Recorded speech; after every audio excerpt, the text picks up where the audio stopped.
এই মেয়ে, এই চেকে 2 কোটি টাকা লিখে দাও তো, একজনকে দিতে হবে, একটু তাড়াতাড়ি লিখে দাও। কি বললি তুই? 2 কোটি টাকা?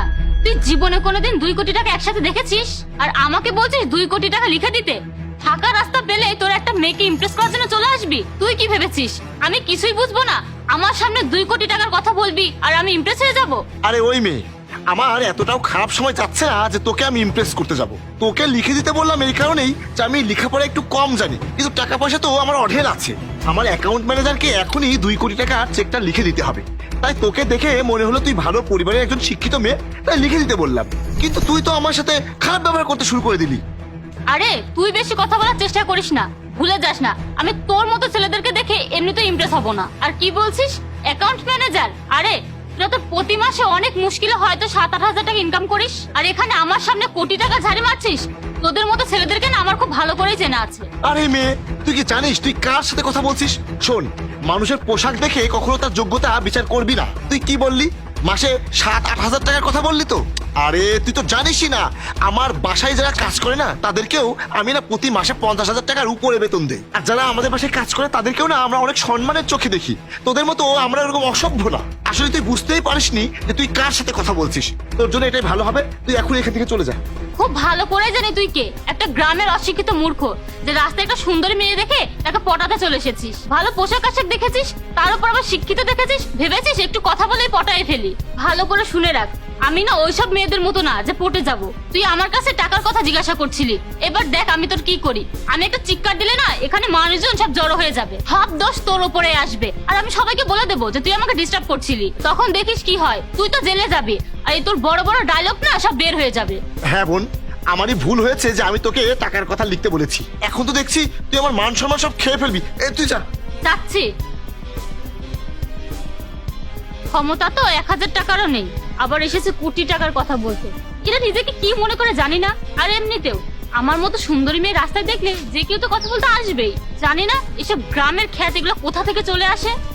ওই মেয়েটাকে এত কিছু বলে ফেলেছি আমি। না, ভুল তো আমারই, কিন্তু আমি তো ওকে ভুল ভেবেছিলাম। মেয়েটাকে ভদ্র শিক্ষিত মনে হয়েছিল, কিন্তু ব্যবহার এত খারাপ, আবার আমাকে অপমান করে কথা বলছে। না, এই মেয়েটা ঠিক না। আর যাই, আমি আমার কাজ করি।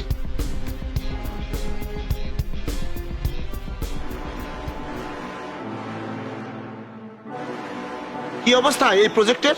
চলে এসেছেন স্যার আপনি? স্যার এরা 50 কোটি টাকার কথা বলেছে, আমি 40 কোটি টাকার কথা বলেছি। এখন দেখা যাক কি হয়। আর তুহিন, তোমাকে তো আমি বলেছিলাম একজনকে লাগবে একটু কাজের জন্য। স্যার আমি একটা মেয়েকে চিনি, ও 10-12 ঘন্টা কাজ এমনিতেই করে দেবে, ওকে 20,000 টাকা বেতন দিলেই হবে। আরে না না, কি বলছো? এত কম কেন দিব?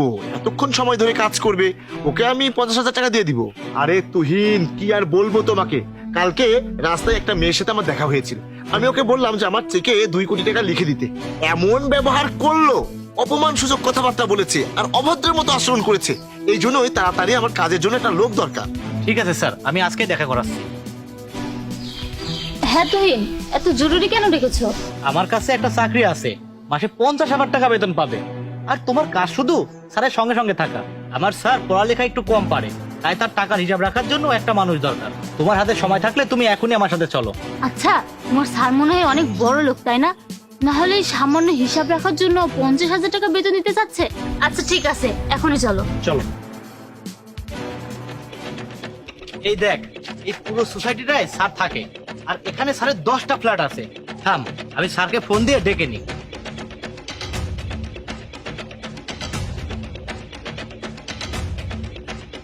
হ্যালো স্যার, আমরা সোসাইটির মধ্যেই আছি, আপনি তাড়াতাড়ি আসুন। না না স্যার, উপরে গিয়ে আর কি করবো, আপনি তাড়াতাড়ি আসুন। ঠিক আছে স্যার, অপেক্ষা কর, স্যার আসছে। তোমার স্যার এই সোসাইটিতে থাকে? কিছুক্ষণ আগে এখানে একটা অভদ্র লোকের সাথে দেখা হয়েছিল। সুন্দরী মেয়ে দেখে না রাস্তায় কোটি টাকা ঝাড়ি নিয়ে কথা বলছিল। এত অশিক্ষিত, এত খাচ্ছিল, বলার মতো না। স্যার চলে এসেছেন আপনি? আরে অশিক্ষিত মূর্খ খ্যাত, তুই এখন আবার চলে এসেছিস আমাকে দেখে আমার সাথে কথা বলতে? তোর তো লজ্জা হওয়া উচিত। আর কয়টা মিনিট পেছনে লাগবি? 1 মিনিট। তুহিন, তুমি এনাকে স্যার কেন বলছো? একটু আগে যে অভদ্রের কথা বলেছিলাম, এটাই তো সেই লোক। আরে তুই পাগল হয়ে গেছিস নাকি? এভাবে কথা বলছিস কেন স্যারের সাথে? আর উনি আমার বস। কি? এটাই বস? সরি স্যার, সরি, প্লিজ আমাকে ক্ষমা করে দিবেন। আমার অনেক বড় ভুল হয়ে গেছে, আমি বুঝতে পারিনি। আরে তুহিন, তুমি এই মেয়েকে নিয়ে এসেছো আমার সাথে আমার হিসাব রাখার কাজ করার জন্য? আরে তুহিন, তুমি কমসে কম একটা ভালো মানুষ দেখে তো নিয়ে আসবে। তোমাকে তো আমি কিছুক্ষণ আগেই বললাম যে রাস্তায় একটা অভদ্র মেয়ের সাথে আমার কথা হয়েছে, আর এইটাই সেই অভদ্র মেয়েটা।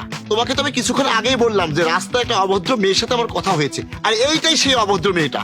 আমার কাছে সব মানুষ সম্মানের সাথে কাজ করে, কিন্তু এই মেয়েটা তো মানুষকে সম্মান করতে নয়, মানুষকে অসম্মান করতে জানে। আর এই অসভ্য অভদ্র মেয়েটা তোমার বন্ধু, তুমি তার সাথে চলাচল করো। সরি স্যার, সরি, প্লিজ আমাকে মাফ করে দেন। আসলে আমি আপনার পোশাক আশাক দেখে বুঝতে পারিনি যে আপনি এত বড় কোম্পানির মালিক। প্লিজ স্যার আমাকে মাফ করে দেন, প্লিজ আমাকে কাজে রেখে দিন। প্লিজ স্যার, আমার একটা কাজের অনেক প্রয়োজন। আমি অনেক দিন ধরে কাজ খুঁজছিলাম কিন্তু পাচ্ছিলাম না। প্লিজ স্যার, তুহিন তুমি একটু স্যারকে বলো না।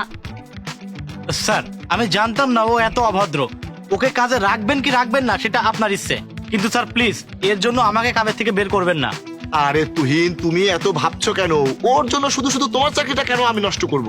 প্লিজ স্যার আমাকে চাকরিটা দেন, আমার চাকরিটার অনেক প্রয়োজন। আরে মেয়ে থাম, তোর এই প্লিজ প্লিজ না অন্য কোথাও গিয়ে করিস।